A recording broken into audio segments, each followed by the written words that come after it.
This is a quick demonstration how easy it is to sew on the rings on the back of Roman shades. And at the end, it's a huge time and frustration saver for me that I'm sharing with you all about the knots. The rings are always sewn onto the back of the Roman shade, and in this case with a soft fold Roman shade, they're always sewn onto the fold of the pleat on the back. Here I'm using some red button thread just to make it easier for you to see. Obviously, you would use whatever matches your fabric. Thread your needle and then make a slip knot with the two ends together so you have a double strand of thread in your needle.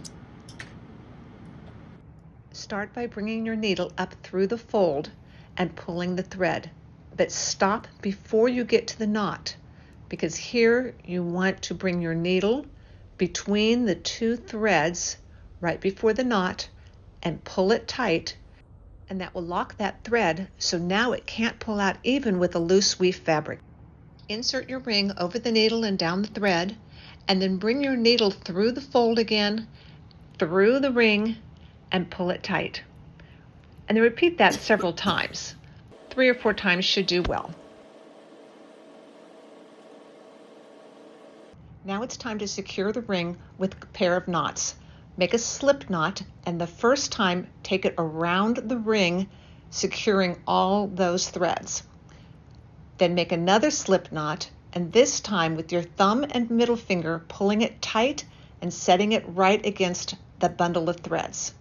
Now one more slip knot, and this time up the thread a ways, maybe a half an inch, maybe a finger width apart.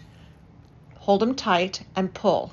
Now you have 2 knots about a half an inch apart from each other. And then you just snip between the 2 knots. And the beauty of this is your knot is now set for the next ring and you're ready to go. And here's a second ring done in real time so you can see just how quick this process can be.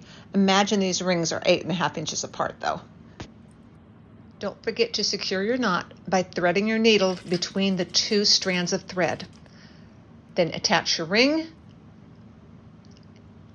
and go through it 3 or 4 times, and then your series of slip knots, once around the ring and then once up close to the bundle, and then that important magical extra one which sets the knot in the end of your thread for the next ring. Isn't that the best tip? For me, hand sewing, the biggest frustration is getting that knot in the end of the thread.